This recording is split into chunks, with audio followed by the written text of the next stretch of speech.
There were many reasons that the 1990-91 World Junior Hockey Championship was such a big deal, but one of the reasons, and I'll slap TSN on the back here for a second, is because it was the first time ever that every single Canadian game had been televised coast to coast for the entire tournament. That had never happened before. In prior years, you'd seen a game here, a couple of games there. This time, you saw every game, from the first one against Switzerland all the way through. And as a result, there was a real groundswell of enthusiasm that built up coast to coast as things headed down towards that dramatic final game against the Soviet Union. So to set the picture for you, it was Canada and the Soviet Union.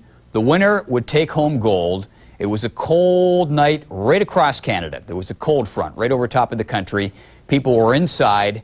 They were gathered around their television sets, and they were watching a game that, for those of us who saw it, or in my case, those who were lucky enough to be there live, will never forget. Jim Hewson called the game, along with Gary Green. Eric Lindros starts at center for Canada. Mike Craig and Pierre Sévigny are on the wings. Karl, Dykhuis, and Kris Snell are the defensemen. Boris Mironov. The forward line is a good one, with Pavel Bure out. Here's Mironov to the net. He's stopped by Kidd. A shot just wide as Kudashov came in. Oleg Petrov and Pavel Bure out on the ice as the Canadians come out. Mike Craig carries the puck to Karl Dykhuis. In over the blue line. Lindros in on Kasparaitis, and he moved the puck to Kudashov, the centerman. Across the ice to Bure, and the play is offside. A pass over two lines, 35 seconds in. The Canadians, 4 wins, 7 losses, and a tie against the Soviets. They won last year and trailed 3-0 in the game before they stormed back and claimed the victory in Alaska 2 years ago. They were soundly thrashed. Second life for the Canadians. Chris Draper, Mike Sillinger, and Stephen Rice, Canada's second line. On the ice, Slava Kozlov leading the second line of the Soviets. Kozlov, the Detroit draft pick #9 and one of their best players, to the point. The shot on Trevor Kidd, and he holds on. Motkov got the shot away. As in all big games, Canada has got to have great goaltending today from Trevor Kidd. Because players like Bure and Vyacheslav Kozlov, who was a Detroit draft pick in '90 from Kimmich, will be all around the net. Kozlov is a veteran of 3 of these tournaments. He's a great player along with Bure, and they'll lead this team.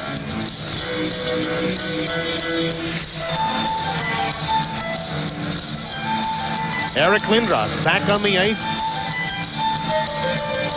Double shifted early to get his legs early, perhaps. Unless Dick Todd wants to do some line matching, and we'll have to see how that goes. But Lindros, Sévigny, and Craig are right back on the ice. Zolotov couldn't come up with a puck. Mike Craig in the corner. Sévigny centering pass.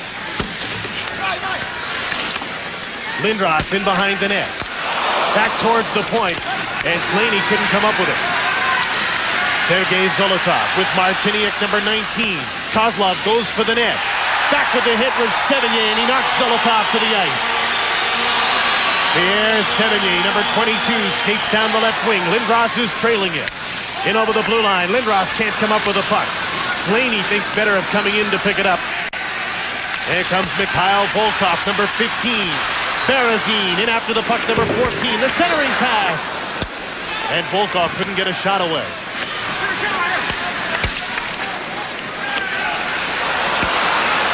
Kept into the front of the net. Volkov shot. Berezin in after it behind the goal as the Canadians have trouble clearing it.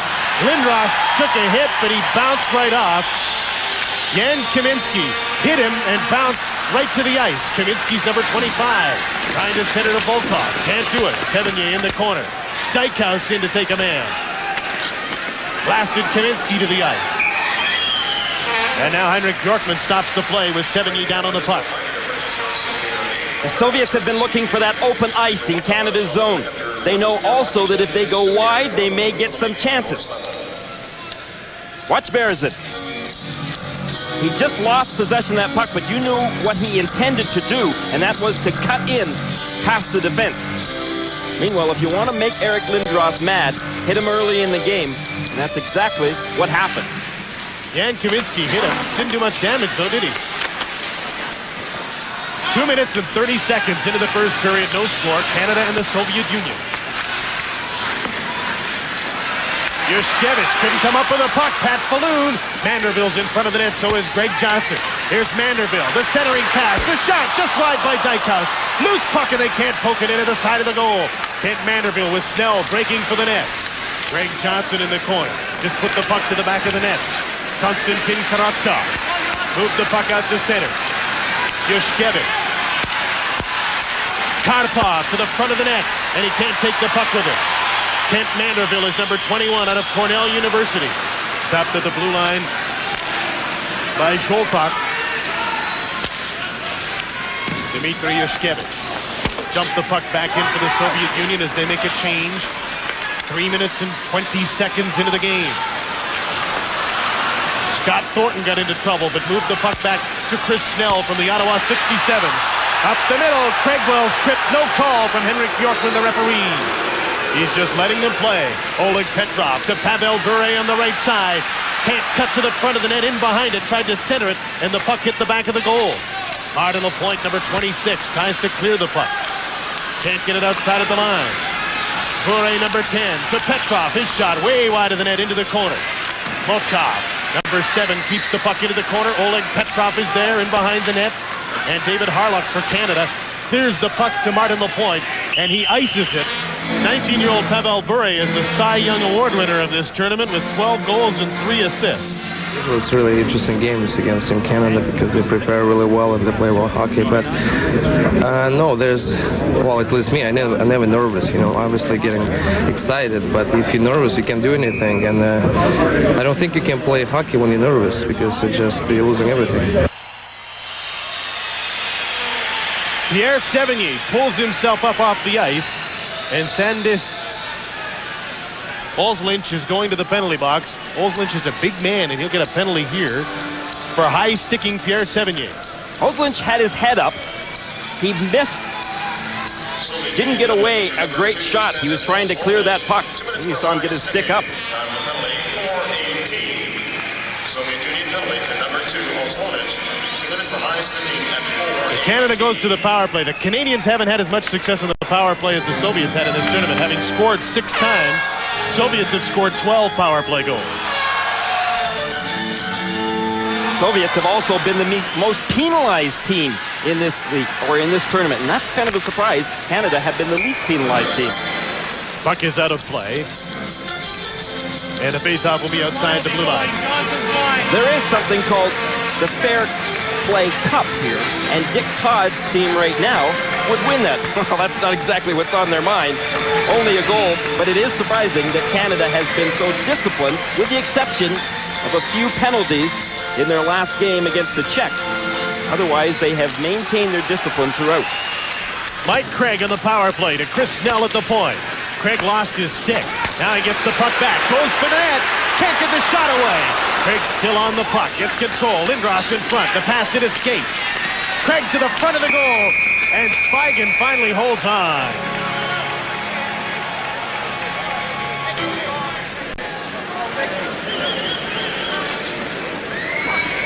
Sergei Zvyagin finally got a hold of the puck, but Mike Craig was all over the Soviets' end with the puck.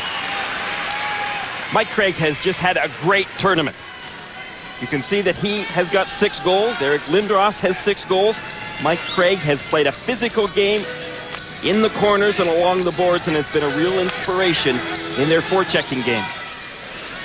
1:35 to go in the penalty. Lindros, Craig, and Sévigny, Snell, and Brisebois. Canadians win the draw. Patrice Brisebois to the net. Deflected by Yushkevich away from the goal. Kudashov with Petrov. Alexei Kudashov. Nice move he made to the front of the net, and Trevor Kidd stopped him. Yushkevich took a hit at the blue line and gave the puck up to Eric Lindros. 3-on-3, the Canadians move in. Lindros to the net. Stopped by Zvyagin, they score!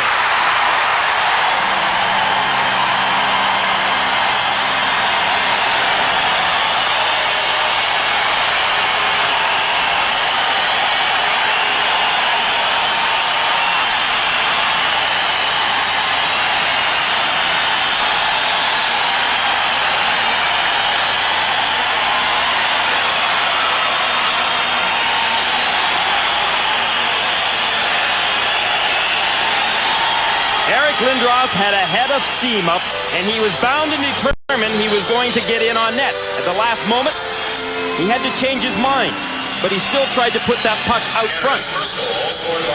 Watch what happens when it does come out front. Sévigny knew where to be. Sévigny has been getting better and better as this tournament has gone on. He's the man who drew the penalty, and he's the man who scored the power play goal. 1-0 Canada. Eric Lindros draws the assist at 5:12. And Canada has a 1-0 lead, the fifth for Pierre Sévigny.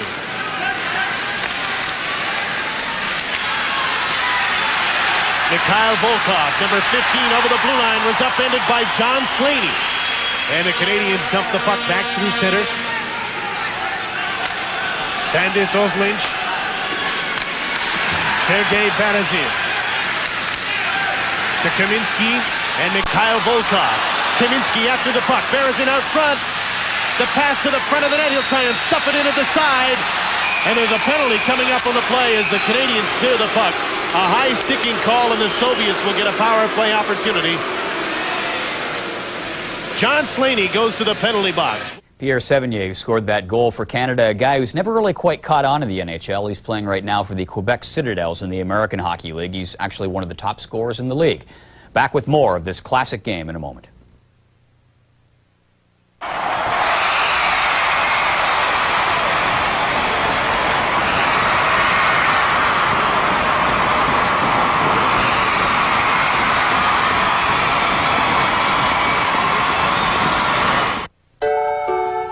Then the trucks came over the hill.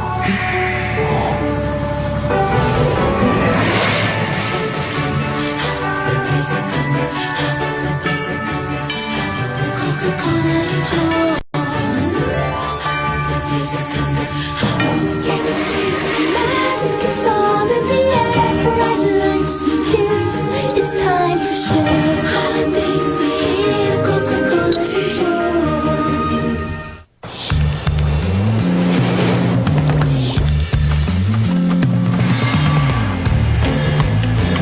Faster, more reliable, more profitable.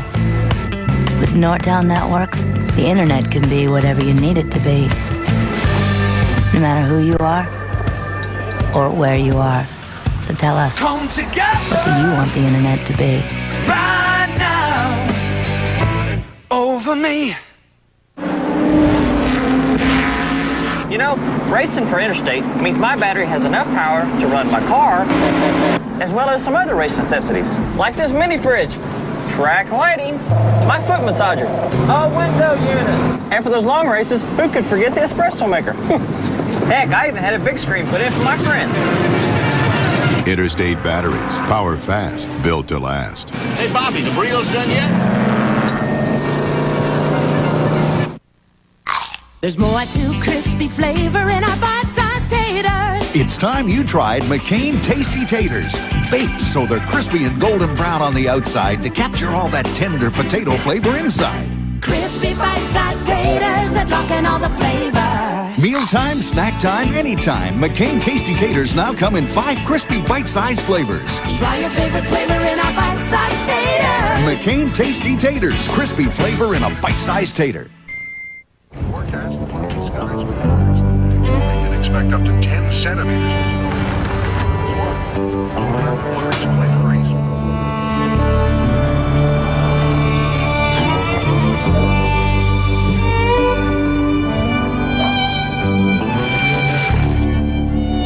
Send them your warmest wishes. Holiday gift ideas. From gift certificates to gift packs. From Tim Hortons.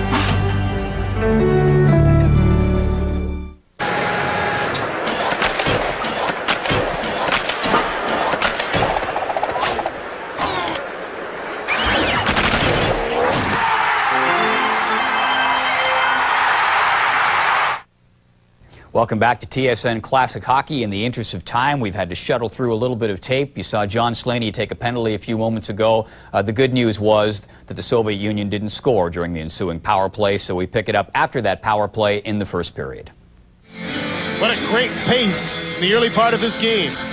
Martin Lapointe headed for that net. Scott Thornton gave him the pass, and look how close it came. Hit the post and right back to the Soviet goaltender. Then Manderville in front to Johnson. Johnson just deflected it wide. Canada have had a couple of good chances. Lindros and Korotkov in the faceoff.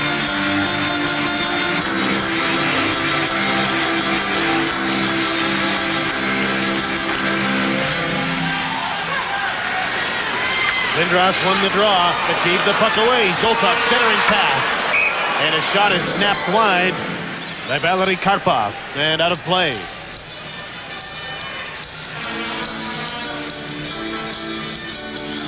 You would expect Eric Lindros to be in on many of the goals. Mike Craig has kept pace with him, and Pierre Sévigny has been getting better as the tournament has gone on. Little wonder this line gets most of the ice time it is tonight. Dick Todd won't be afraid to use this line a great deal tonight. Through the course of the tournament, though, Todd wanted to stick with 4 lines. He knew what a long tournament this is, and he wanted to make sure for the final game, a most important game, that he had lots of life within all of his players, and especially the biggest lines. Used 4 lines early. Motkov with a shot, just wide of the net.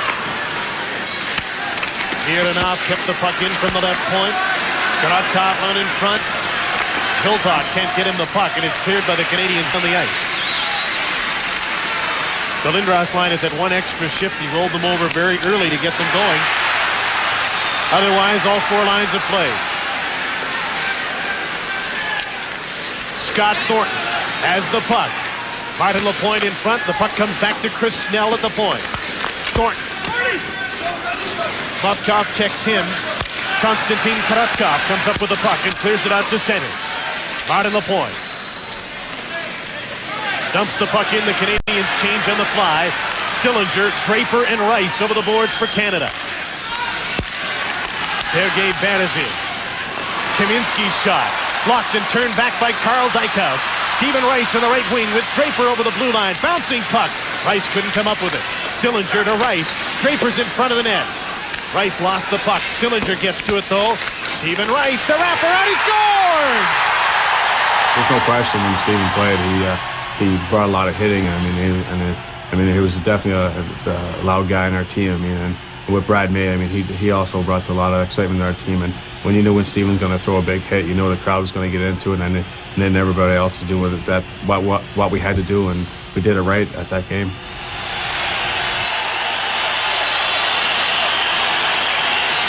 Stephen Rice is a very determined player. When he came around from behind the net, he knew what he wanted to do with it. He wanted to stuff it.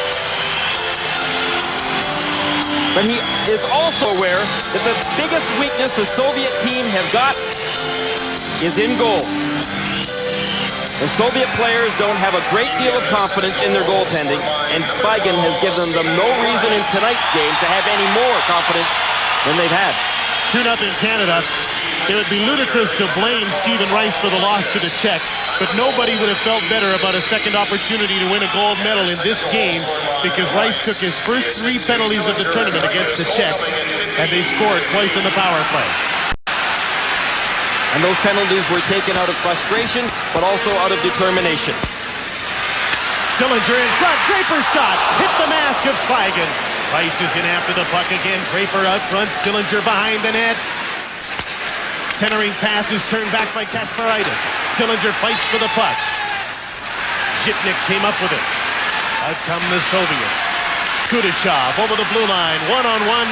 Stood up nicely by Karl Dykhuis, who also got an assist on the Rice goal. Along with Sillinger at 15-15. Canada leads 2-0. Kasparaitis. Bure back in his own zone. Oleg Petrov. Petrov, number 11, over the blue line. Offside, Soviets. After last year's loss of the gold in Finland, and then the loss at the Four Nations tournament, the Soviet press have blamed poor Soviet goaltending for their lack of success. And the Soviet coach, Tkachenko, sure went after his goaltender, Zvyagin, last night. He berated him after letting in that tying goal. There's a steal and a shot into the glove of Zvyagin off Eric Lindros. The Canadians have outshot the Soviets 10-6 and carried most of the play, as the 2-0 score would indicate. What confuses me a bit, though, is that if his team has so little confidence in Zvyagin as to why they continue to leave the zone as often as they do. Well, that's Soviet hockey. They have great confidence in the passing abilities of their defense, and we'll see Pavel Bure lots tonight standing up at the red line, and especially when this team is down by a couple of goals. They'll leave the zone quickly, the forwards will. As the Finns found last night, this team can strike quickly and strike a lot.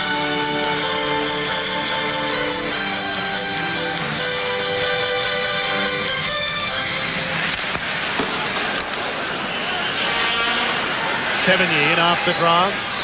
Sergei Zolotov. Mikhail Volkov to Kozlov. There's a Canadian player, Sévigny, down on the ice. He's lost his glove and his stick and appeared to be hurt in front of the Soviet net. As the Soviets ice the puck.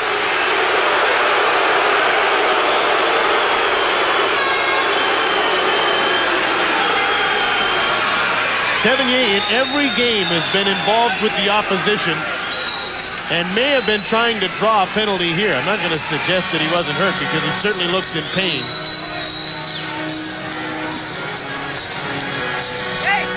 Well, there'll be no penalty call. Well, it's awfully suspicious. We didn't see it. Motkov, the Soviet defenseman, was back there with Sévigny. So did he spear him? One can only suspect. Soviets ice the puck. 3:13 left in a fast-paced first 2-0 Canada. Greg Johnson went to the net. Motkov, number 7. Dmitri Motkov, the big defenseman. One of the biggest on the Soviet team. He and Greg Johnson hold the puck against the boards. And more appropriately, Motkov held Johnson and the puck against the boards and stopped the play. Very seldom in this tournament have we seen stoppages of play because players were holding the puck up along the boards. The referees make them move it. Kent Manderville would be seen as one of the best pro prospects in this tournament, and the Calgary Flames like that. He has had an excellent tournament as well, and he has been a real asset on the line of Johnson and Falloon. But he got decked in the game against the Czechs in the first period and didn't have a great second and third. Mikhail Volkov in on the puck, and a delayed offside is called against the Soviets as the pace slows for the first time with 2:49 left in the first period. Well, Dick Todd has got his team changing up very quickly. He knows it's a long game, and he needs for them to keep this pace.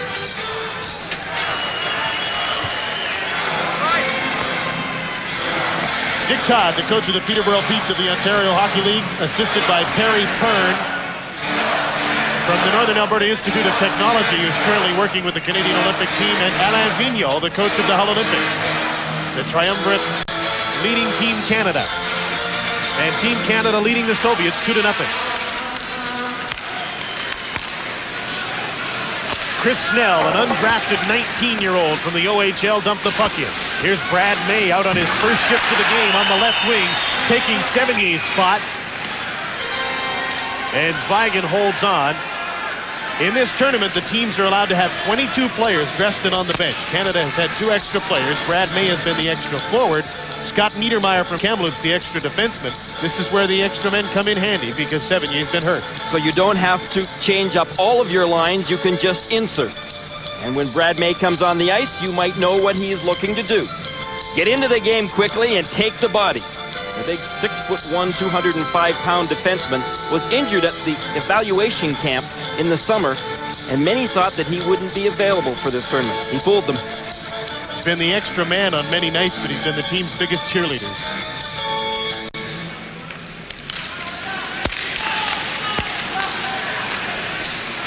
John Slaney dumped the puck in.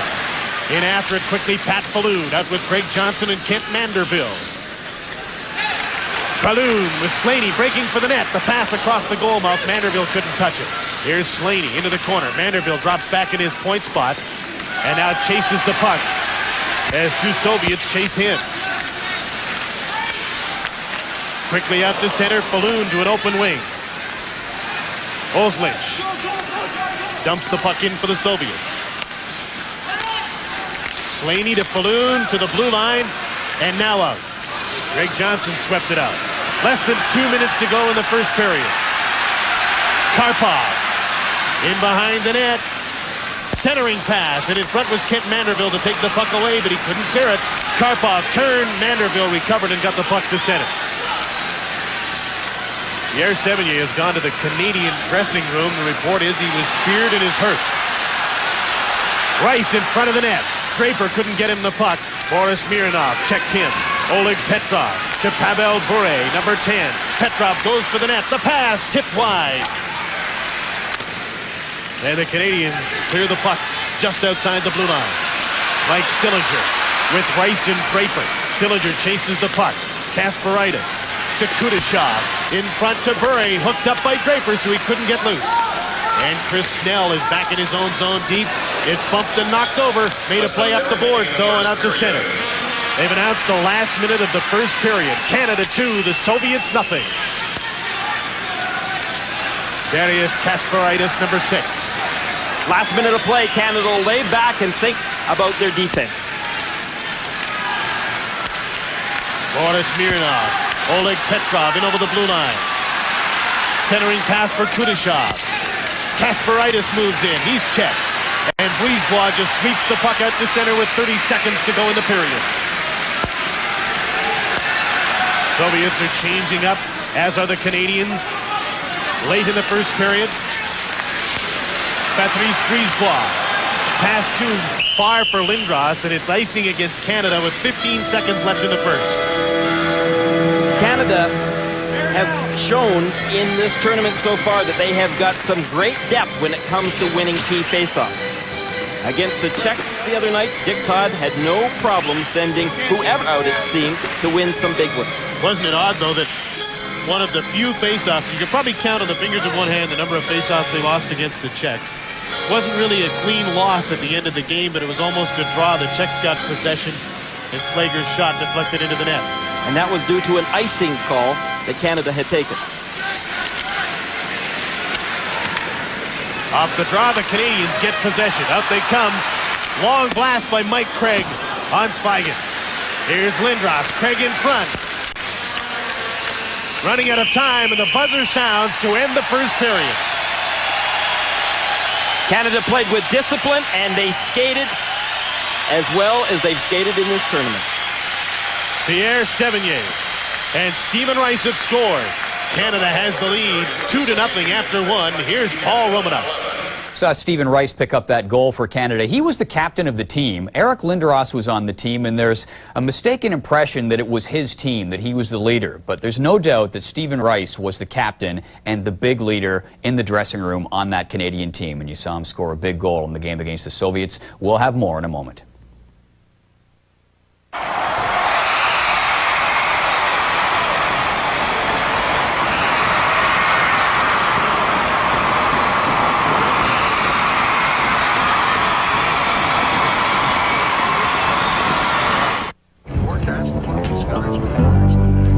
Expect up to 10 centimeters.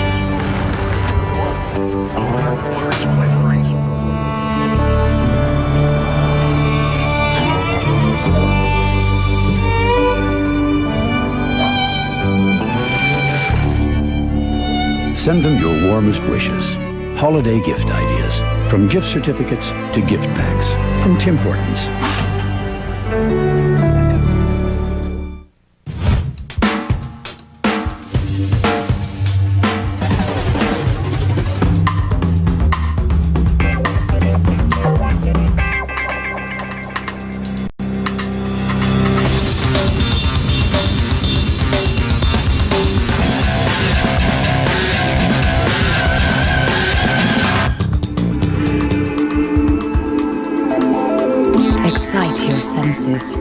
JVC.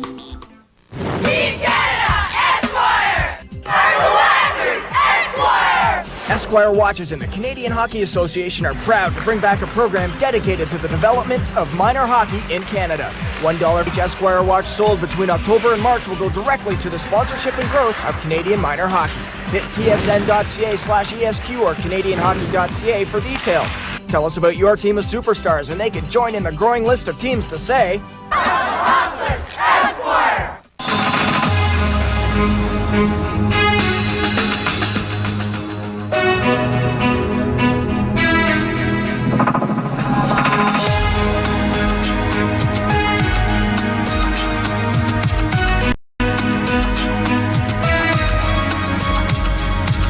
Join the celebration. In 2008, we invite all Canadians to come live the dream and expect the world. Come on, United. Come on. Football, eh? Reminds me of my days with United. Incredible. We won the cup back in 35, it was. With a smarter search on your MSN.ca homepage, you'll find what you're looking for faster. Topple then. Usually on the first try. I scored a hat-trick. So which one are you doing, Grandad? I was away when they took this and I was fighting in Africa. Mosquitoes, malaria.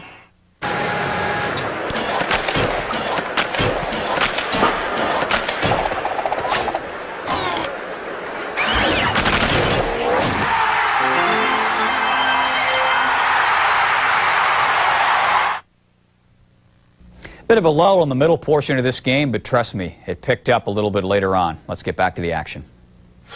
Welcome back. World Junior Championship gold medal game from Saskatchewan Place in Saskatoon. Two greatest juniors in the world, Pavel Bure, Eric Lindros. Eric Lindros has heard it described way too often as his tournament, and that angers him. He says this is Canada's tournament, not Eric Lindros' tournament. Any comparison of the two must include the fact that Bure is 2 years older at 19. He's playing in his third tournament. He's also played in a world championship. And Eric Lindros is in his draft year at 17.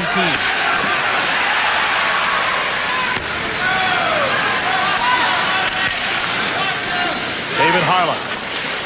Back in his own zone. Give away. They score!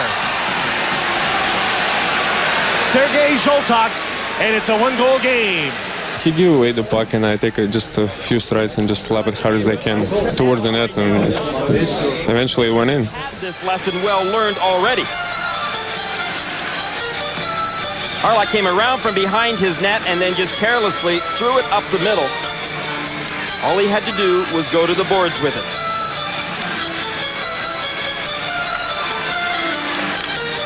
Sergei Zholtok with the Soviets' first of this game. It'll be an unassisted goal at 11:20. And Canada's lead is cut to 1 at 2-1.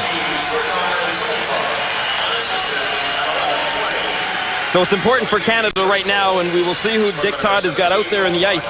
He's gone with Sillinger's line. They've got to get the puck in and gain the momentum back for Canada. Canada's played mistake-free hockey for the most part in this game. In that situation, I think it's the hockey. I mean, people are going to score, but I think with that team, what we had, I mean, guys were excited to go back. I mean, it's a disappointing when they score, but no question that the guys said, you know what, hey, it's a goal. Let's just keep going here. You know, we got the lead, and you just got to keep pump away, and hopefully we do get the victory. For the equalizer.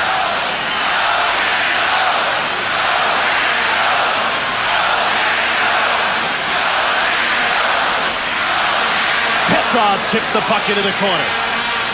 Kudashov after it. Kris Draper for Stephen Rice. Alone at center, he dumps the puck in, and he dumped it over the glass.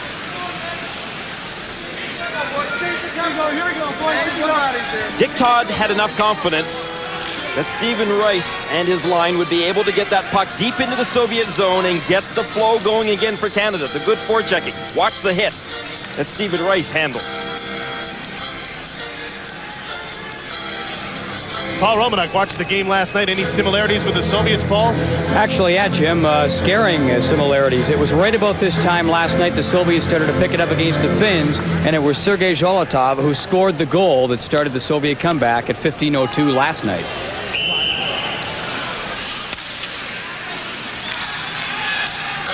Finns had a bigger lead. Yeah, 4-0. I don't think anyone in Canada or on the Canadian team really thought that a 2-0 lead in the middle of the second period was very safe against this team. That's the type of team the Soviets are. If you make a mistake, they'll capitalize on it. 7:49 left in the second. Lindros won the draw. Jason Marshall trying to clear the puck. Mike Craig flips the puck through center. Sévigny. Nemsnikov ran interference for Oslich. Mikhail Volkov. Kozlov over the line. Swept away by Marshall. To the front of the net. Slaney cleared the puck. Eric Lindros chases it. Mikhail Volkov with Lindros bearing down on it. Nemsnikov to Oslich. Out to center. Kozlov. Over the line. Mikhail Volkov offside as Marshall dumps Kozlov to the ice. Well, this referee that we have in today's game has really let them play hockey. Otherwise, Jason Marshall might have found himself in the penalty box. Håkan Bjorkman has called 2 penalties, 1 to each team. Canada scored on its power play. Soviets did not. So playing that style, at least calling that style, that should be in Canada's favor, Jim. They should be able to continue to use the body. Dick Todd still continues to roll over 4 lines. Yushkevich dumped the puck in for the Soviets. Patrice Brisebois is the first man back. Dale Craigwell now. To center and no further. Kaminsky can't get away from Craigwell to go and get the puck. Harlock to Thornton and in. Not in the point. To the end boards. Zvyagin. Long pass out at center. Sergei Berezin one-on-one. His shot was blocked by Harlock and deflected into the stand. 6:33 to go in the second period. Dale Craigwell and Jan Kaminsky. And Kaminsky's waved out of the face-off circle. Sergei Berezin moves in. Craigwell won the draw. Slaney to Thornton. Took a bump from Kasparaitis and couldn't move the puck out. Slaney could, though. Kaminsky with Craigwell right on it. Pass through center is intercepted. Backhanded in by Martin Lapointe. Lapointe, Craigwell, and Thornton. Look where they're lined up. Thornton's in deep. Lapointe's at the blue line, and Craigwell's behind him almost at center ice. One man in. They won't press behind that net, not unless they're certain of getting the puck. Now Lapointe's in after it. Now Craigwell goes for the net, so does Thornton. And the puck came back on the boards all the way into the Canadian zone. Slaney with 2 men on him. Turned and dumped the puck through center. Thornton gets the puck away from Kasparaitis. Goes wide on Berezin, but he's taken to the boards. Snap towards the goal. Lindros off the bench with Craig. Marshall took the man. Slaney came back and got the puck for Canada. Soviets are changing on the fly as well.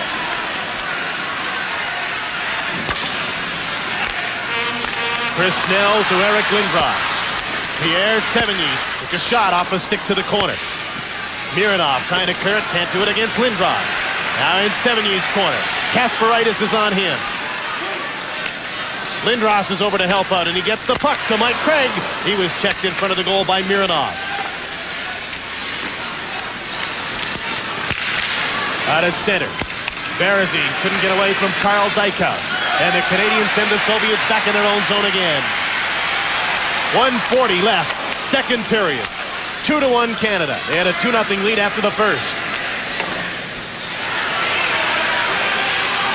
Craig dumped the puck in. Lindros. Zvyagin came out to poke the puck away from him. Snell thought he kept the puck in, but it's offside.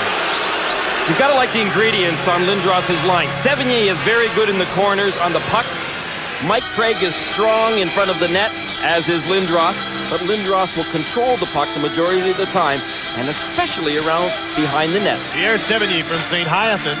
St. Hyacinth, easy for me to say, of the Quebec League.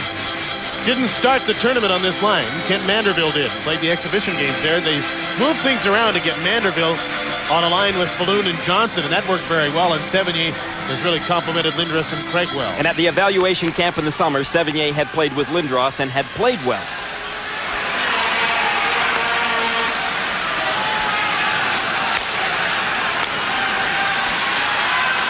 Kudashov to Petrov. Oleg Petrov centering pass and a skate in front. Dykhuis cleared it away from the on-rushing Pavel Bure. Soviets like to have their big line on the ice late in the period to try and get a goal. They did in the first. They've done it before in this tournament. Kasparaitis, the defenseman who plays a lot, sent the puck down the ice. Brisebois back for it. 50 seconds to go in the second period. Nemsnikov for Kudashov. Back to Evgeny Nemsnikov in his third World Championship. Sandis Oslich, rink wide. Petrov tripped as he turned around to get the puck. Here's Dykhuis moving up. Checked by Nemsnikov. Centering pass in front of the net. Sillinger couldn't tip the puck in. Back come the Soviets. Petrov with 20 seconds to go in the period. Bure moved up, and the puck was taken away from him and sent to center. Lindros is one-on-one against Oslich.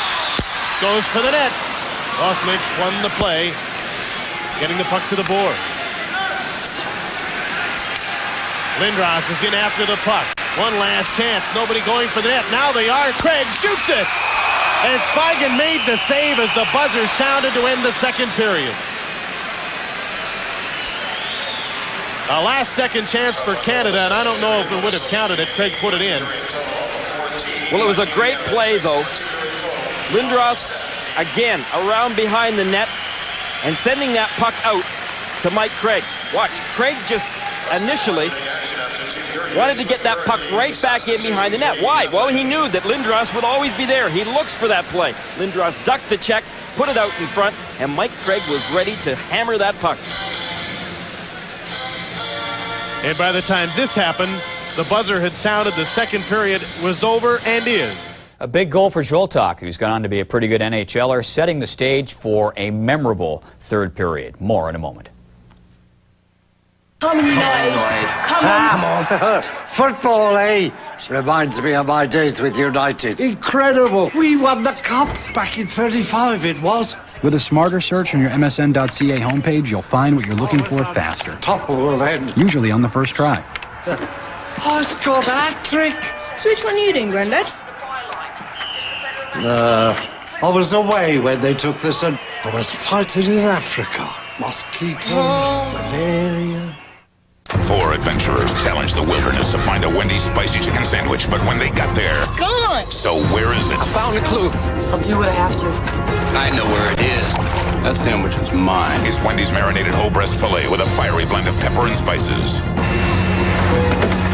It satisfies that crave. Hey, over here! For something hot. I don't see it. Keep looking. Shouldn't we tell them it's here? What? Take the fun out of it? The spicy chicken sandwich. Find it at Wendy's. Welcome to my Hall of Fame. Home of the quickest, most awesome player to ever hit the ice. The place where with one unexpected move, I can single-handedly bring thousands to their feet. What's your dreams? Hey, look at this. Check this out. Hey, get the flashlight. Get the flashlight.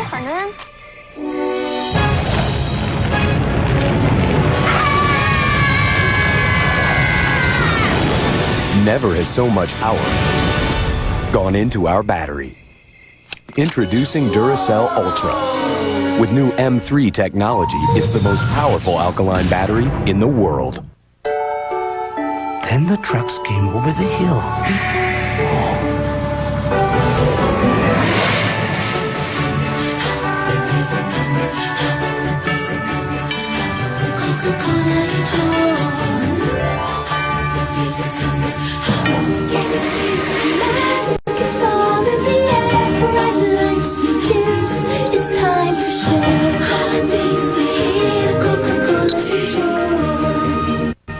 We can expect in the coming months is Director of Product Development, Paul Noons.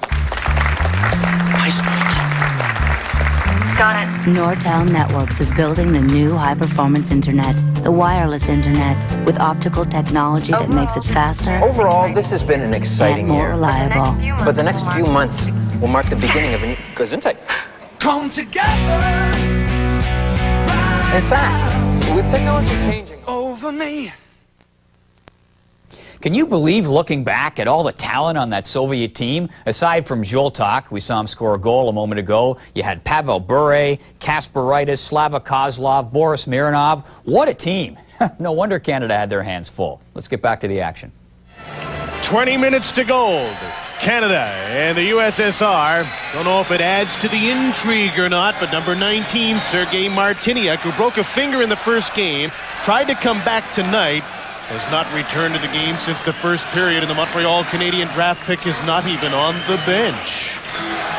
That's a surprise, because I thought that he would be ready to play in this game, and it sure appeared that way for the warm-ups. He didn't shoot much in the warm-up, though. Index finger on his left hand was broken in the first game against the United States, and he didn't play after that. Tried to come back tonight, and the comeback attempt has failed.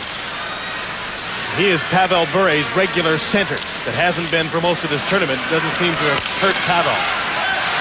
Here's Kozlov, number 9. Into the corner, Mike Craig for Canada, number 15. Clears the puck down the ice. And there's an early icing call against Canada. So what kind of game is Canada going to play in this third period? The first period, they were back and forth. It was a quick-paced period. Little respect at times for the Soviets and doing some banging and crashing. The second period, Dick Todd's troops seemed to lay back a little bit more respectful of the Soviets. At the same time, they made very few mistakes. Only one, and that was Harlock's. Off the draw, Craig couldn't get the puck out against Kasparaitis. They both went down. Chris Snell is over for the puck, number 6 for Canada. And he flips it in the air down the ice.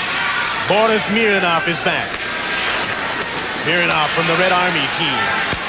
With Kozlov and back.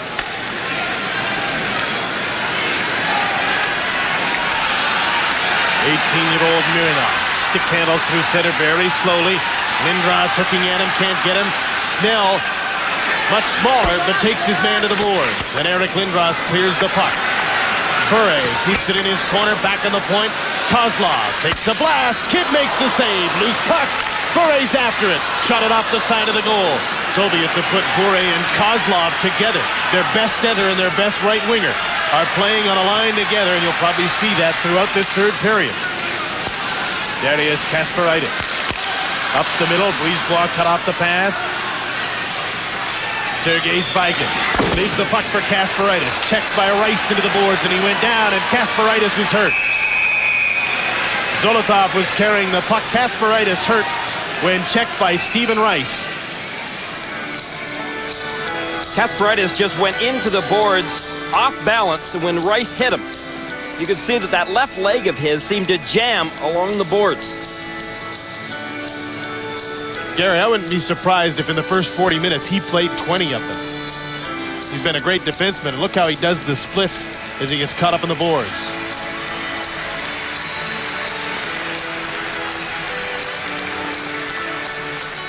Well, he's favoring that leg, but he also went to the bench on his own accord, but it doesn't look good for him as he is limping heavily.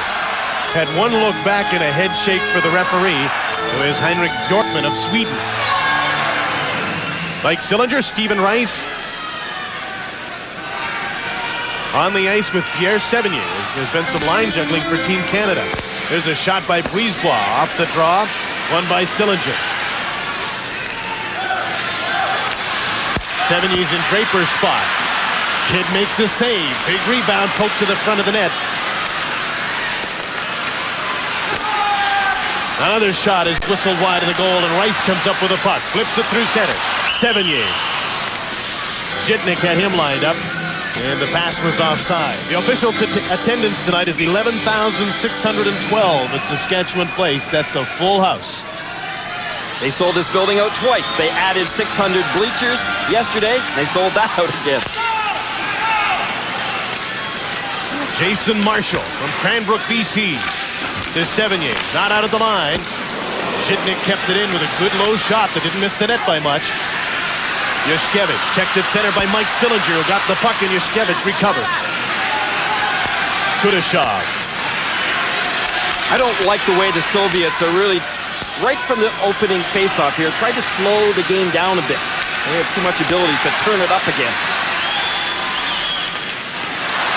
Here comes Eric Lindros, barging towards the net. Zvyagin stayed with him. Lindros bounced off the boards and lost his helmet. Zvyagin has the puck.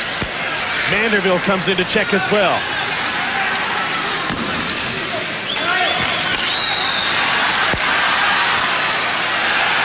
Zolotov, number 27.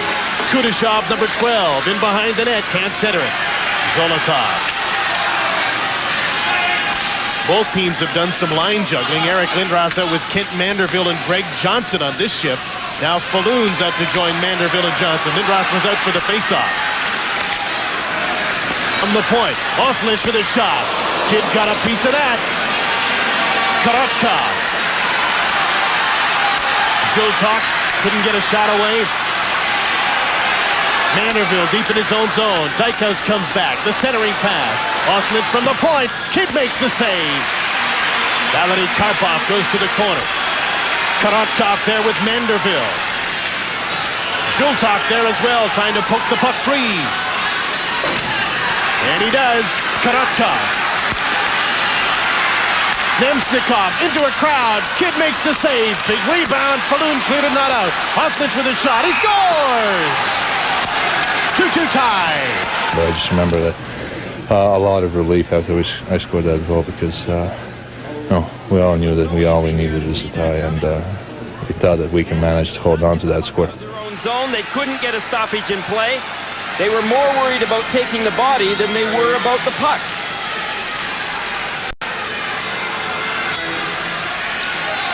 It was just a mad scramble, and Canada was getting tired. Lots of traffic in front of Trevor Kidd. Look at it. But Trevor Kidd flipped that puck away rather than trying to dive out and smother it and get a stoppage of play. An unassisted goal by Sandis Oslinch.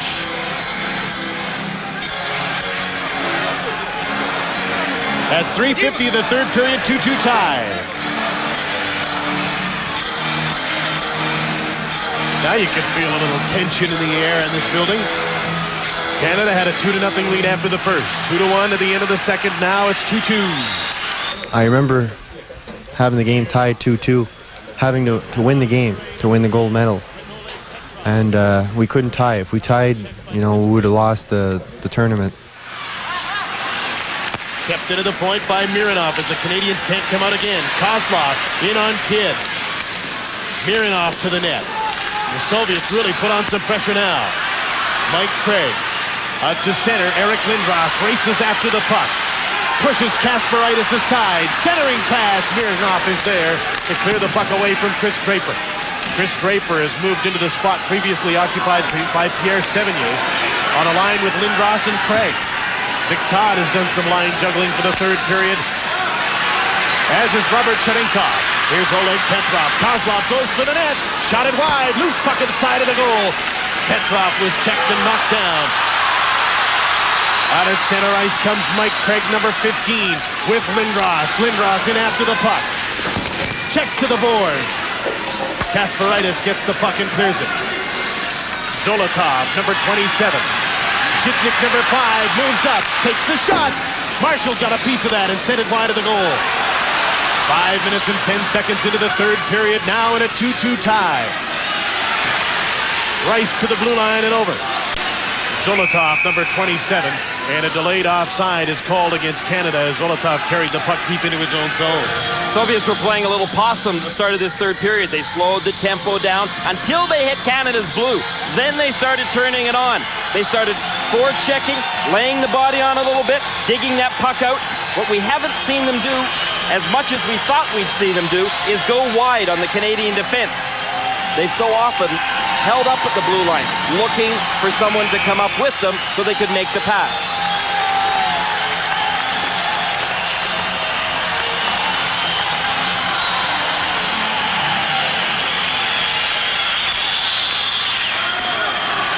Chris Snell dumped the puck in off the face-off. Rice went to the net as the puck bounced out front, and the Soviets clear it.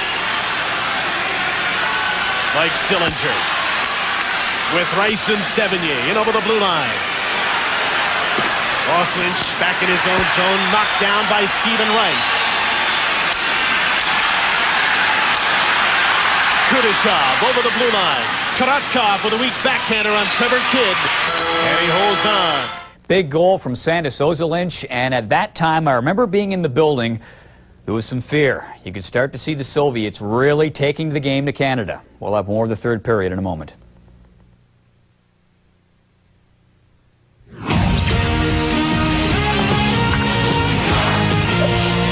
This sports break is brought to you by Buckley's Extra Strength Cold and Flu. It's awful tough on the flu. Hi, everybody. Welcome back to the TSN Newsroom. I'm Darren Detition. More hockey coming up in a moment or two. Still with the National Hockey League, the Pittsburgh Penguins, Matthew Barnaby, today he got suspended for 4 games for getting into an altercation with a fan last night in Florida. Now, the incident occurred in Wednesday's game against the Panthers. Barnaby got into a fight with Peter Orell. He was ejected on his way to the dressing room. He got into it with the fan. They exchanged words. Barnaby needed to be restrained and received for 4 games, as I mentioned, for losing his cool last night. Now, still with the National Hockey League, Martin Raczynski, the Montreal Canadiens, had thought that they had lost him for the entire season. In fact, he'll be gone for 8 weeks. That is still a telling blow for that hockey team. Sports Desk at 6:30. More hockey's coming up.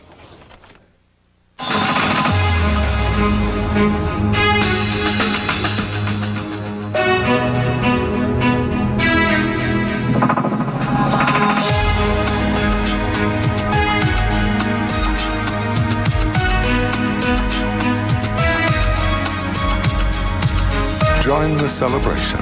In 2008, we invite all Canadians to come live the dream and expect the world. Forecast cloudy skies with flurries.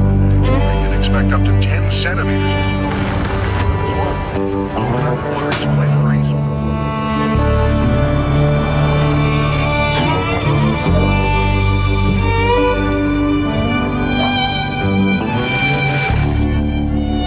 Send them your warmest wishes.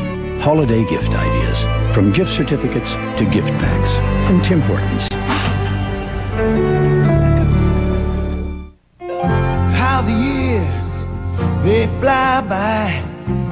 Fleeting glimpses, moments in our lives.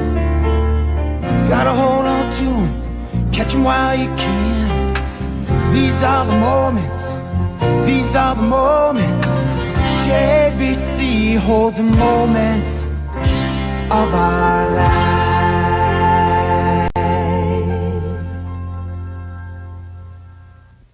Team Canada, Esquire! Cardinal Watchers, Esquire! Esquire Watches and the Canadian Hockey Association are proud to bring back a program dedicated to the development of minor hockey in Canada. $1 from each Esquire watch sold between October and March will go directly to the sponsorship and growth of Canadian minor hockey. Hit tsn.ca/ESQ or canadianhockey.ca for details. Tell us about your team of superstars and they can join a growing list of teams to say... The tension in the building at the time in that third period was unbelievable. Both teams with it all on the line going for gold. Here again is Jim Hewson with Gary Green. A tie game favors the Soviets. They'll still get gold. A tie game gives Canada a bronze. A loss, and Canada doesn't get a medal. They want to win for gold. Shot off the draw by Mutkov is blocked by Kidd in front. Karpov shot, and Kidd stopped it. Valery Karpov with a great chance, and Kidd got his legs across and made the save. Kent Manderville for Canada gains center and dumps the puck in. Pat Falloon in the right wing against Mironov. Can't come up with the puck. Korotkov.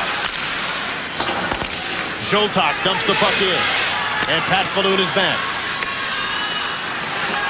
Patrice Brisebois to Pat Falloon and up to center. Boris Mironov fires it back in on Kidd offside against the Soviets. Oh, a great chance for the Soviets. Karpov had the puck to the right of Trevor Kidd, and Kidd went down early.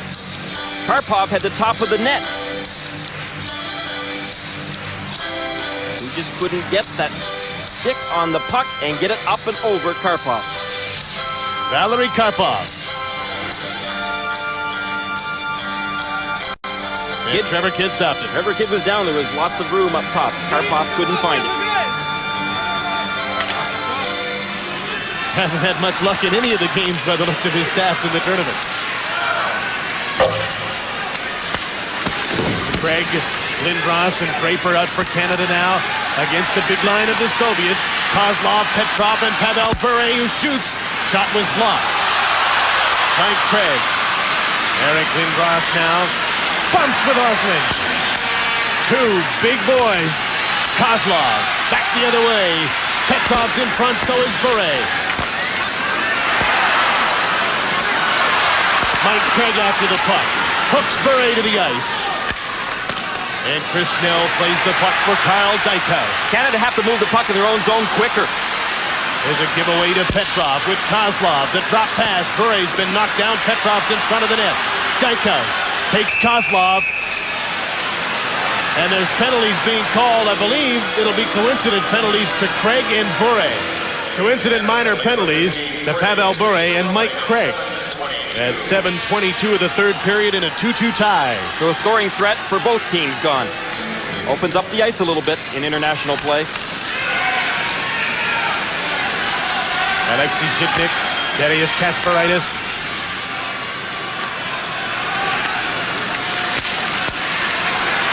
There's Zhitnik, number 5. What a great skater. Holds up, Phil. Kasparaitis. To Zhitnik. Alexei Kudashov. Pass for Zolotov, tipped out of the air by Slaney and into the stand. Last night they thought they might be playing, hoping for a silver. Now they're embroiled in a gold medal game after a reprieve from Finland. Mrs. Lindros and Mrs. May. A little nervous, I would think. A little. Okay, a lot nervous. Yeah. Dick Todd has done some line juggling. He put Chris Draper with Lindros and Craig, obviously to counter Kozlov, Petrov, and Bure being put together. The Soviets put all their big guys in one line. So it really becomes an even strength situation. When they're at full strength, Draper's job to check Pavel Bure. Draper, one of the best defensive players on Team Canada. Now it's Lindros and Draper against Petrov and Kozlov. That's the forward matchup. Oleg Petrov ran into Kozlov and went down. Dykhuis, or Harlock make that, moves up on the play and dumps the puck in, and Boris Mironov is back. And Lindros was tripped up at the blue line. Oleg Petrov tries to split the defense, goes down, hoping to draw a penalty, nothing doing. Henrik Bjorkman will have none of it. 8.5 minutes into the third period. Canada 2, the Soviets 2. The Soviets are sure running the interference on Eric Lindros when he tries to get into the offensive zone. Draper steals the puck. The pass for Lindros was knocked away by Boris Mironov. Zoltan over the blue line. His shot was blocked. Back comes Draper to Lindros. One man back. Goes for the net. Scooped it wide. Draper taken to the board by Nemsnikov. Gave him a little punch as they came off the boards. Slava Kozlov went wide on Dykhuis. 2-on-1. Zoltan in front. Mishandled the puck. Canada caught a break there. Back they come. Lindros with Dykhuis. 2-on-2. Dykhuis goes for the net. The late man is Snell into the corner.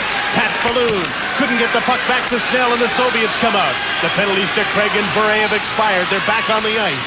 Karatkov to the blue line and no further.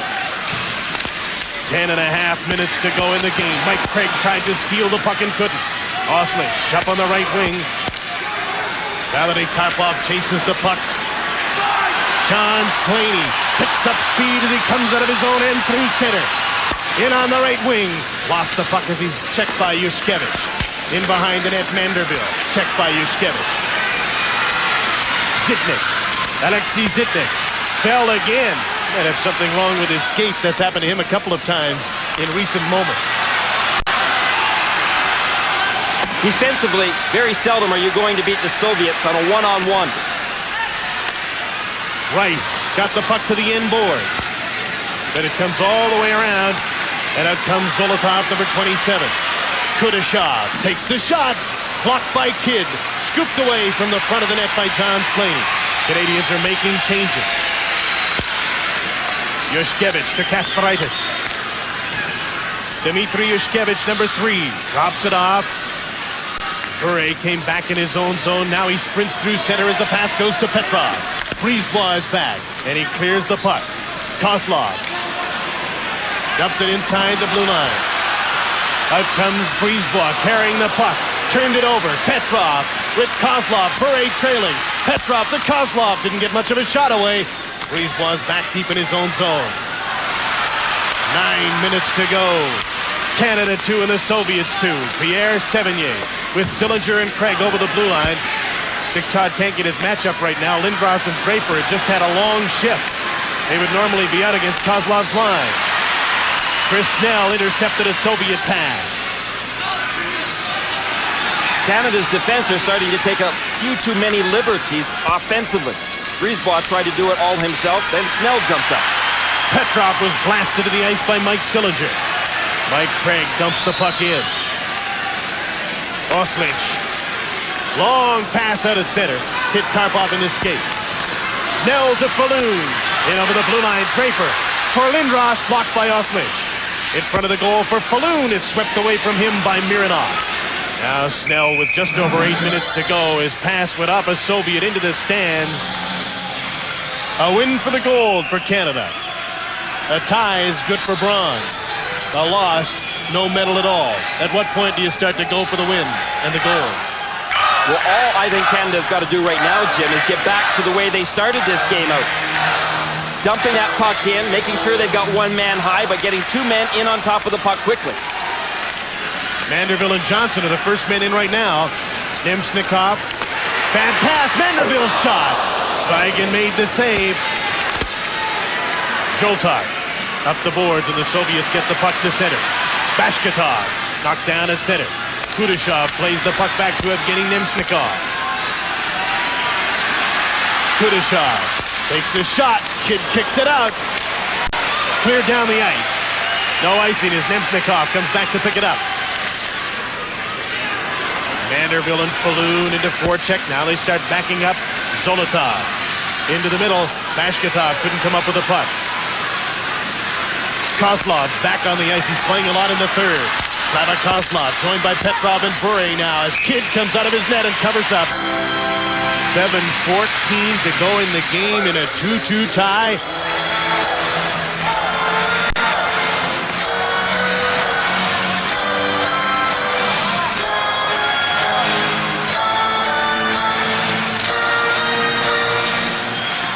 Karl Dykhuis off a draw won by Sillinger. Shot towards the net. Sillinger's back for it. Down on the boards for Draper, who's out against Bure again. Back with Sillinger and Rice. Yushkevich, number 3. Up the boards to Petrov. Out come the Soviets. Kozlov goes wide on the right wing. Bure's trailing on the play. Kozlov for the net. Kidd stopped him at the side of the goal. Snell to Sillinger. Gave it away at the line. Zipnik with a shot. Tipped in front. Loose puck. And the Soviets couldn't put it by Trevor Kidd. Petrov to Kozlov. Can't get a shot. Yushkevich. Backhand shot. Kidd makes the save. The loose puck in front. Bure was knocked down as he tried to backhand it.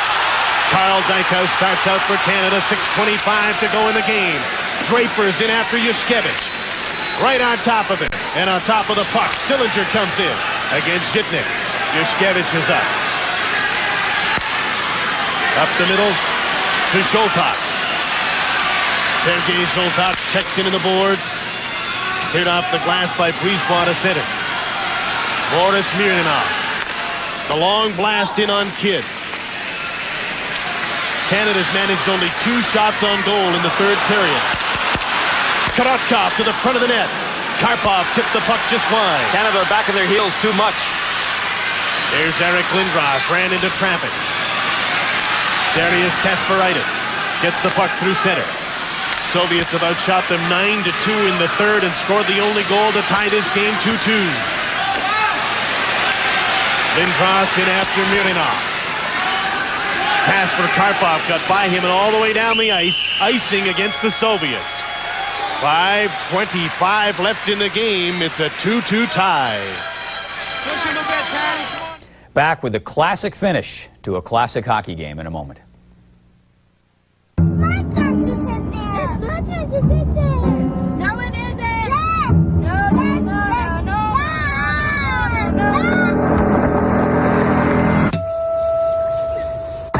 no. In the new venture, the third row seat can be stored in the floor. Travel peacefully in a well-thought-out maxi space. The Chevrolet Venture. Tried, tested, and true.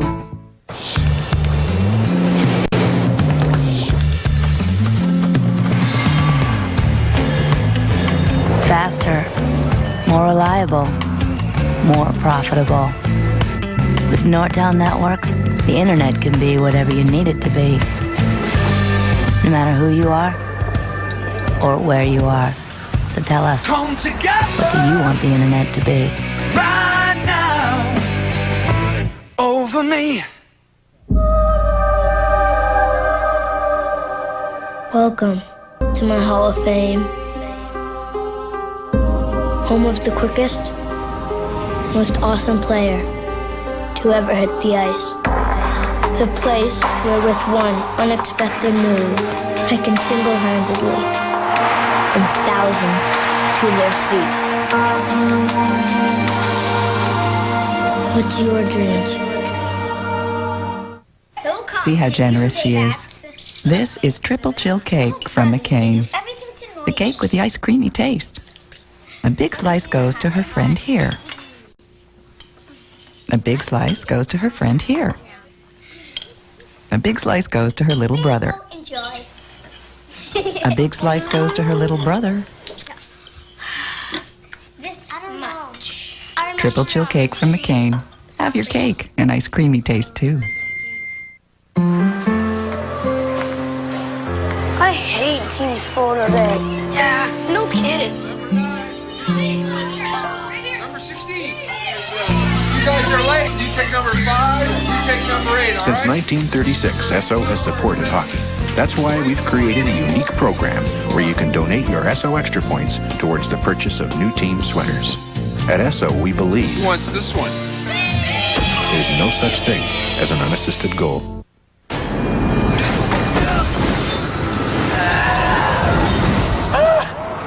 Vertical Limit is hands down the most entertaining movie of the holiday season. Grab my hand! Grab it! An adrenaline-pumping, heart-stopping, emotionally charged adventure. We're bringing you home! Strap yourself in for the most fun you'll have at the movies this year.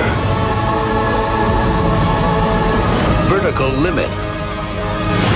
Now playing in theaters everywhere. So coming up, a great finish. Jim Hewson makes reference to it. You have a guy from one coast scoring the winning goal for Canada, assisted by a guy from the other coast. How Canadian is that? The World Junior Championship, the gold medal game, 5:25 left in it. And it's a 2-2 tie. Greg Johnson won the draw. John Slaney dumps the puck to the corner. Johnson centering pass. Kudashov is there to take it away for the Soviets. Up the boards, can't get it out. Slaney blasts for it, scores!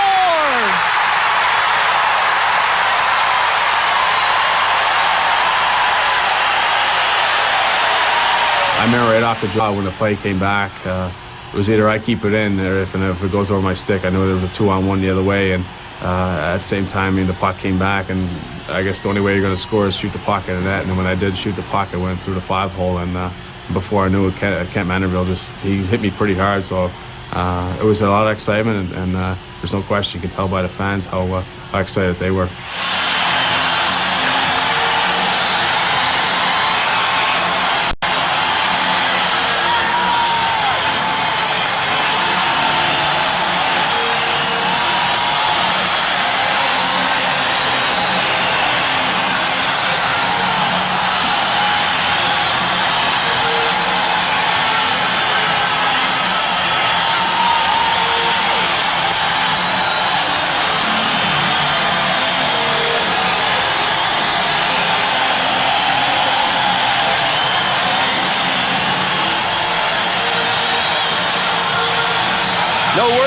describe the feeling in this crowd.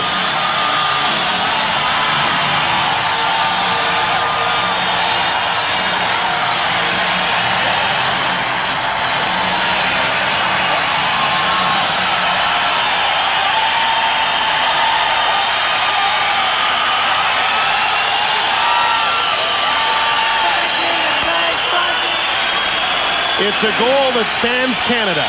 Jason Marshall from Cranbrook, BC to John Slaney from St. John's, Newfoundland, and Canada leads by 1.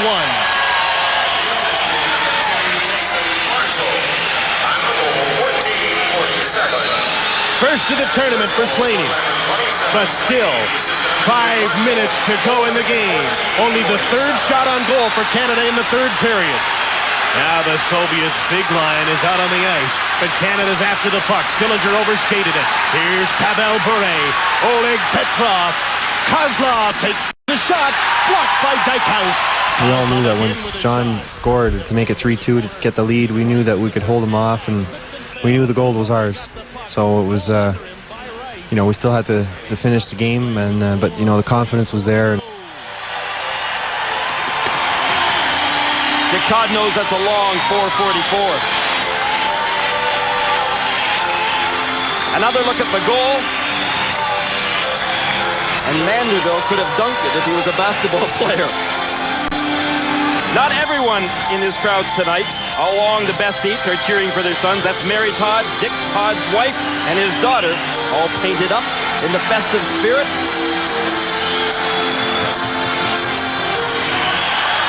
Anybody got any nails left?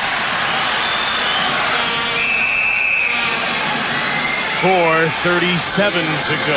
I didn't have any coming into this game after the Czech game, the Swede game.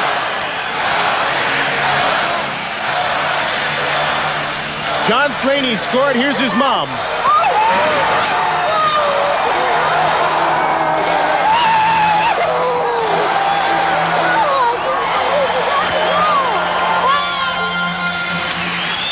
Good reason to scream. Pierre Sévigny dumped the puck down the ice. Yushkevich back for it. Icing against Canada. They know curling out here and felt that one was still in the house. And it's been tough today with face-offs. Canada and the Soviets pretty much even. Sévigny just got dumped on the ice. He went down again. I think this time he bumped into Sergei Zolotov and went down, maybe trying to draw a penalty. Stirring the pot. Lindros and Korotkov on the face-off. Back to the point. Zhitnik kept it in for the Soviets. Lindros, the first man back for it. Around the boards for Mike Craig. Can't move it out. Up the boards. Yushkevich keeps it in at the left point. Zolotov in for Karpov behind the net. Valery Karpov has control. Then he gave it away, and Sévigny said thanks and cleared it. That second man in for Canada in the corners in their own end zone has got to look for the puck. They're still thinking about the body. First man can do that. Second man's got to take the puck. 3 minutes and 45 seconds to go. Blasted in by Korotkov. Canada must win to win gold. Pierre Sévigny dumps the puck in, plays it on the boards, works the clock. Lindros picks up the puck. 3.5 minutes to go. Yushkevich. Jan Kaminski up the middle. Dykhuis got it to the Soviet blue line. There's an interception, and Manderville moves in looking for insurance. Falloon and Johnson hang back. Now Johnson goes to the front of the net. Manderville putting up a fight on the boards. Comes out with the puck. Dykhuis plays the puck on the boards for Pat Falloon. Johnson to the end boards. Manderville working the clock beautifully. Johnson in behind the net. Falloon's out front. Soviets clear the puck. Can't get it by Manderville. Now in a second effort they do. Zolotov, number 27, couldn't handle a pass. 2 minutes and 40 seconds to go. I knew we had time to get another goal, but everybody wanted to score so much that we couldn't really get it going, and we rushed too much and tried to do a little too much by ourselves, and it didn't work out for us. Doesn't know it's there. Kasparaitis has the puck. The Soviets' big line is on the ice. Kozlov, Petrov, Pavel Bure, and Bure has the puck. Almost gave it away. Petrov checked the clock. Took a hit. Bure has to go back for the puck.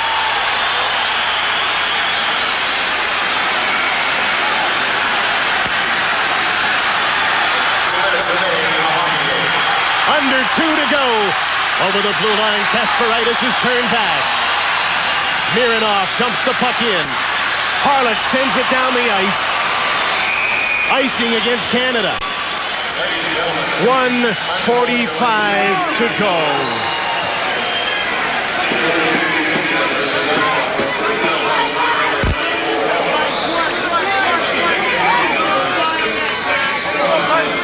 Harlock knew that Dick Todd wanted a line change, but I don't think Harlock intended to throw the puck down the ice for an icing. He was trying to bank it off and have it just lay in the zone. Mary still had the wherewithal to check her ticket numbers on the 50-50 draw. She could win big twice tonight.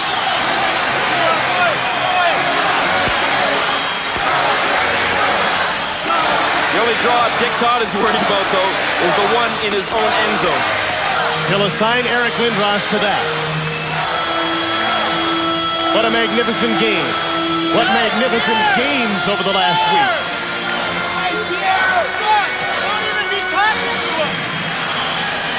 Sévigny and Harlock are continuing to talk to Kornikov.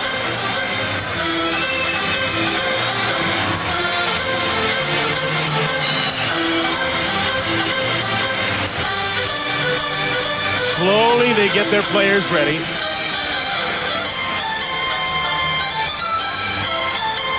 Two to nothing Canada after the first. 2-1 Canada after the second. The shots on goal in the third period. Canada has 3. The Soviets have 14. They've had trouble getting the bench door closed. All of that gives Eric Lindros a little more rest. Eric better know face-off. Lindros and Korotkov. They're both waved out of there for their pushing and shoving. Now it's Craig against Zoltak. Mike Craig wants to make sure everyone's positioned well.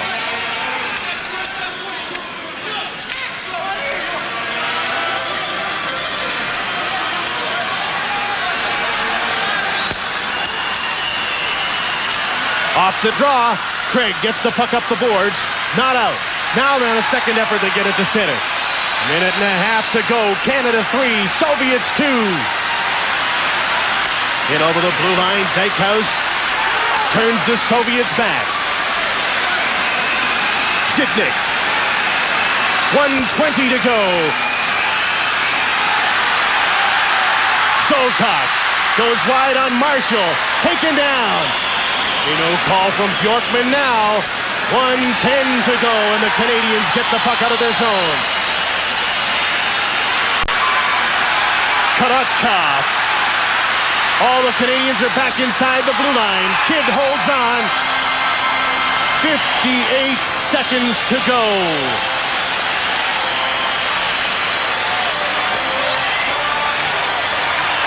As much as possible, Dick Todd will delay this game.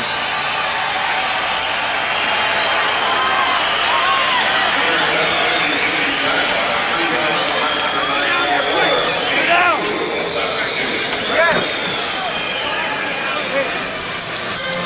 You heard Dick Todd, sit down. Now's the time to catch your wind. Save the legs.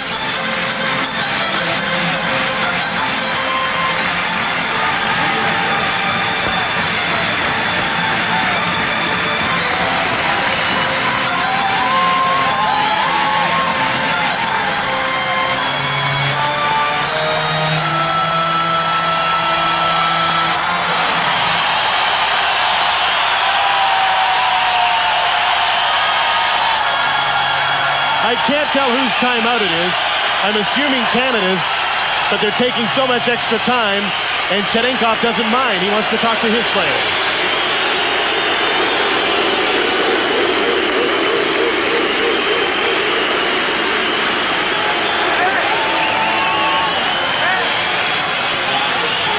The Soviets have pulled their goaltender. Zvyagin is out. A tie, remember, and the Soviets strike gold. Canada can only win gold with the victory. 6 attackers will be inside the line, and this will be one last shift in the game. Lindros against Boris. They're both on the ice. This is the biggest face-off Eric Lindros has ever taken in his life. He's up against Kozlov. Lindros won the draw cleanly. Craig couldn't move the puck out. To the point, Yushkevich shoots into a crowd. A rolling puck went wide. Canadians frantically try and clear it and do get the puck to center. Yushkevich. Mironov and right back in on Trevor Kidd. Lindros is there. Flip the puck in the air out of play. 39 seconds to go. The crowd was going crazy. I mean, the puck was getting kept dumped out. Draper and those guys kept dumping the puck out. And if I do remember, I think there was one moment that they actually had a scoring chance, and Trevor Kidd, I think, did make a nice save on it. So, but at the same time, it's like it's part of the game, and we did our best to do it. And 10 years later, sure enough, we still got it. He'll face off against Kozlov again. This time, if he wins it cleanly, Dykhuis has got to get that puck up and over the defense and the blue line into the neutral zone at least. To the front of the net. Petrov scrambled after the puck. Lindros flips it in the air. It won't get to the net. Icing. No, Jim, this next face-off might be the biggest face-off in Eric Lindros' life. How many more of them are we going to have? 16-3 are the shots on goal for the Soviets in the third. But Canada has a 1-goal lead on John Slaney's first to the tournament at 14:47.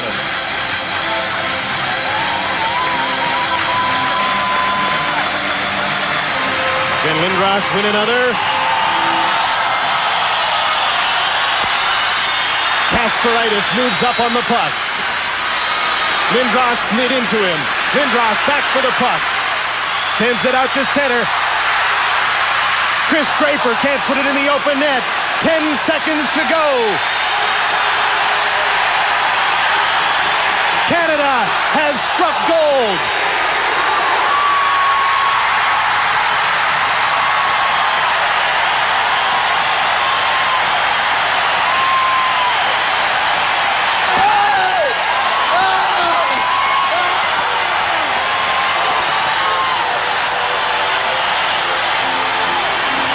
It was one of the best experiences in my life. I was 18 years old, playing for Canada, winning a tournament, the World Junior Tournament in Canada. That was really exciting with the Canadian fans there. We were treated extremely well everywhere we went. It was a great experience all the way around.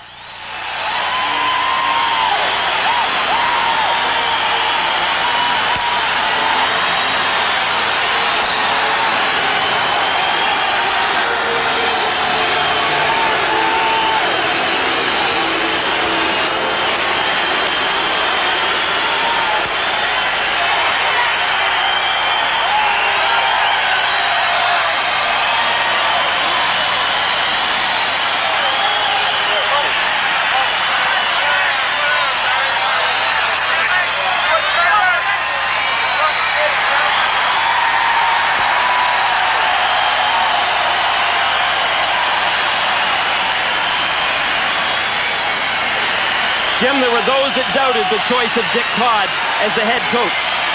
There are none now.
Lindros just threw his stick up to his mom.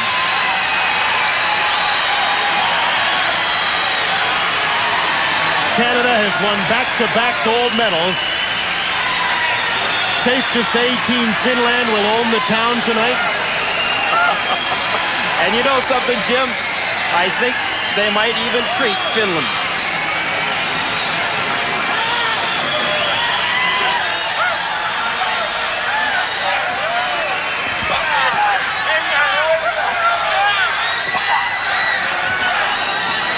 And it's so loud in this place, I can't even hear.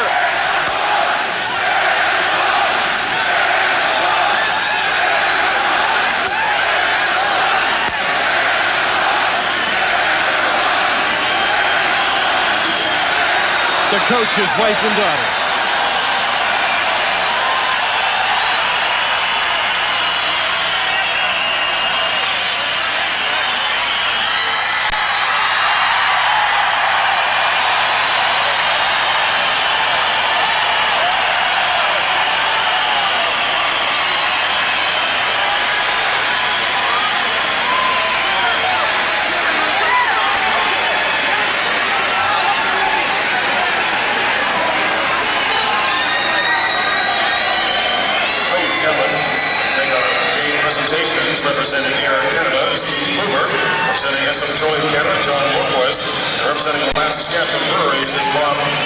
You know, last year, overseas, when Canada needed to win over Czechoslovakia to get gold, a Newf named Dwayne Norris scored the winner. And this year, Newfoundland has sent the goal scorer to the cup again, to the World Championship. John Slaney from St. John's scored tonight's winner. With Dwayne and then myself, with Eric, came over and said it takes another Newfie to do it. It was kind of nice, and it was kind of a joker, I guess, around Newfoundland. I guess is that Team Canada always need a Newfoundlander to play to score the winning goals. But at the same time, you know, when I played there was a lot of excitement, and there's no question there was a lot of excitement back in Newfoundland when Dwayne and myself played. So it was good to see that the province was behind us, and at the same time, I mean, it was good for Canada. Player of the game, Kris Draper.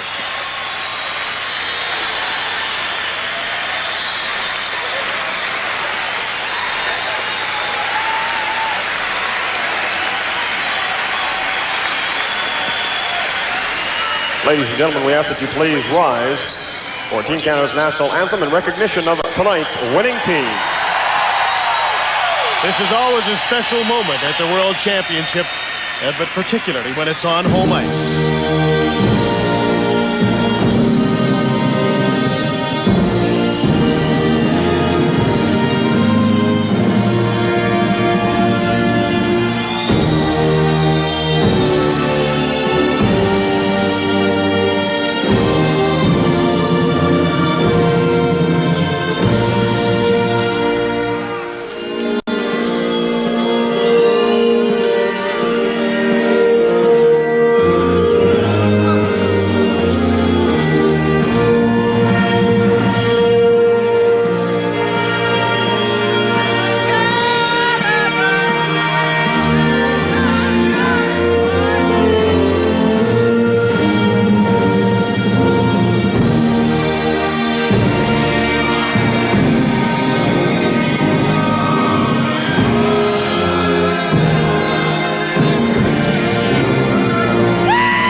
What a special night in Canada at Saskatchewan Place. Canada has defeated the Soviets and won the gold medal. Let's go to Paul Romanuk down at ice level. Paul?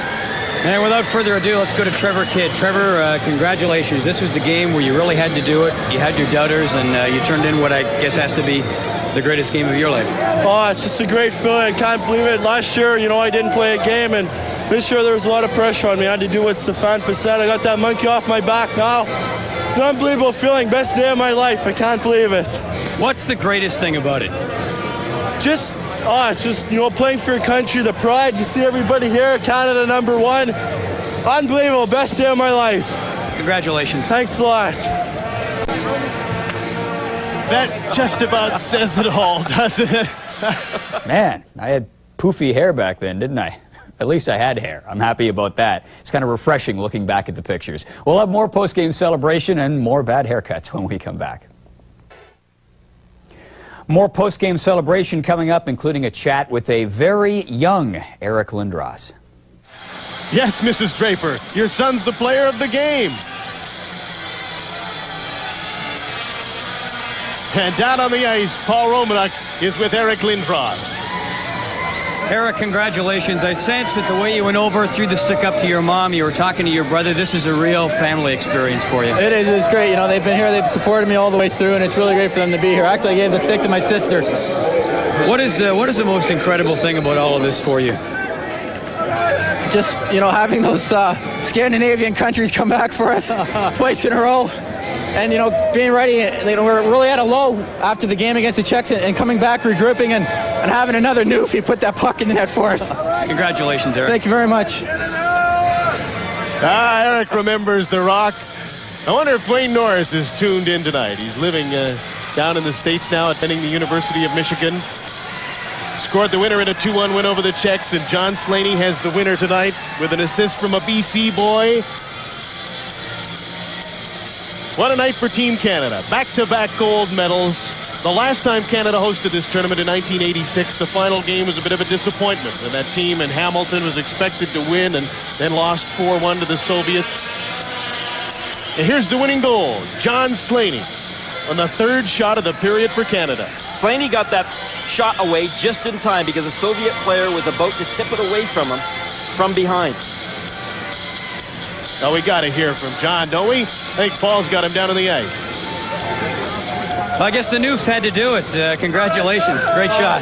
Pierre and I played so much defensive, I guess I had to go in an offensive attack. I seen the puck coming up to the boards, and I just ran after. I seen Kent Manderville in front of me, and I started going for it. I mean, 5 minutes left, we had to win. So all I did, I turned around and shot the puck, and I went in. I didn't even see the puck go in. I just jumped. And after that, I was in glory then. I can't say how much it was after. John, is this especially satisfying for you? Because I know you changed your game a little bit in this tournament. You didn't play quite as offensively as you do in the Ontario Hockey League. I know. I mean, Dick taught us all the defensive play defensive. I mean, we had to do what he wanted us to win. I mean, we showed him we did it. I mean, all the defensive played well defensively. I mean, it paid off. It's great. John Slaney, the game-winning goal, and now the closing ceremonies of the tournament.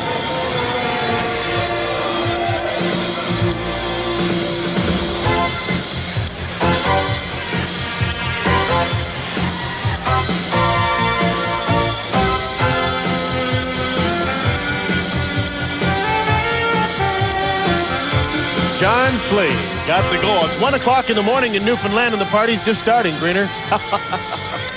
Well, it's just starting in every part of Canada, Jim, and we might even join in ourselves.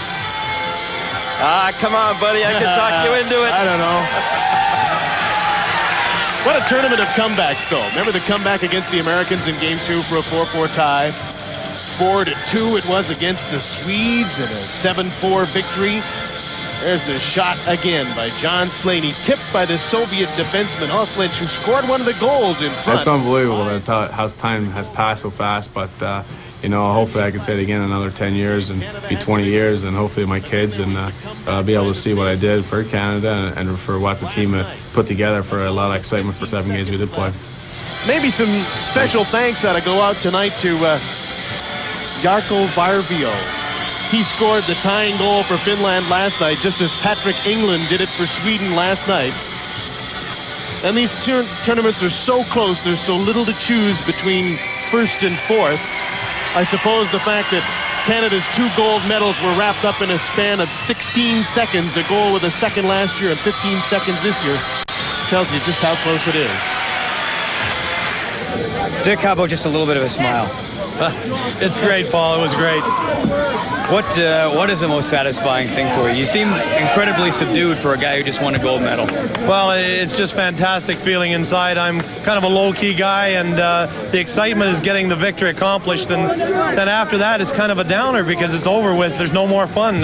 But it was an exciting 60 minutes, and we enjoyed it thoroughly. And I'm sure the people out there enjoyed it that watched on TV, and the 11,000 people that crammed the stadium here. Dick, you talk about the whole experience. I mean, the gold medal has to be the highlight. But when you think back about all this, what else are you going to remember other than the outcome? Well, there's a number of highs and lows. Player selections are difficult. Satisfying all the different facets of this kind of an arrangement where you've got people from all the way across Canada. It's a juggling act, and if you win, you're vindicated. If you don't, it's difficult. And I'm just thankful that we were able to vindicate all the things we did. I'd like to say hi to the folks back in Peterborough. Just like to say hello to the team that I've been away from for a month. My wife and daughter, my wife Mary and Terry Ann are here, and all my other friends back there. We just can't wait to get back. Smile and congratulations. Thank you very much, Paul. Here are Jim Houston and Gary Green. All right, Paul, 3-2, the final score here. The Canadians have defeated the Soviets. What a job Dick Todd did with that team under intense pressure again. First time the tournament had been broadcast coast to coast every single game, and he did a remarkable job. Back to wrap things up in a moment. TSN Classic Hockey is brought to you by Air Canada. By Esso, a proud sponsor of the Canadian Hockey Association and hockey throughout Canada. By Nike. And by the Royal Bank Financial Group. Unbelievable that time has whisked by that quickly since that great tournament. As I've mentioned a couple of times, the first time it had ever been broadcast coast to coast, every single Canadian game. And there was just tremendous interest, and it's just continued to build really since that tournament. Bob McKenzie and I had a position right up in behind the Soviet goal. And I remember as time was running down in the game, and the Soviets were starting to steamroll, Bob McKenzie looking at me and saying, you know what, I think Canada's going to pull this off. And sure enough, like 2 minutes later, the puck comes back to Slaney. Slaney scores that huge goal. We had the bird's eye view. The place just exploded. That gigantic flag was unfurled. It was right down beside us. They got that flag from one of those Husky truck stops that have the giant flags all across the country. That's where they got it. And I also remember a very young Brett Lindros, Eric's younger brother, sort of the unofficial Canadian cheerleader. He had his face all painted up like a Canadian flag and was wearing, if memory serves correct, a red and white suit, leading many of the fans on in the cheers, one of the many. It was a night to remember and a game to remember. Speaking of Eric Lindros, what's he up to now? Well, you probably know he's a restricted free agent at this time. John Slaney, defenseman with the Scranton-Wilkesboro Penguins in the American Hockey League. Safe to say that, to this point anyway, that was the greatest moment of John Slaney's hockey career. Pavel Bure with the Florida Panthers and many, many players who played in this tournament are still playing in the National Hockey League. We get things started on this year's edition of the World Junior Hockey Championship. Boxing Day, Canada against Belarus. That is Jason Spezza pictured there. He'll be one of the key players for Canada. That comes your way at 6:30 Eastern Time. Hope you enjoyed looking back at a great game. I'm Paul Romanuk for TSN Classic Hockey.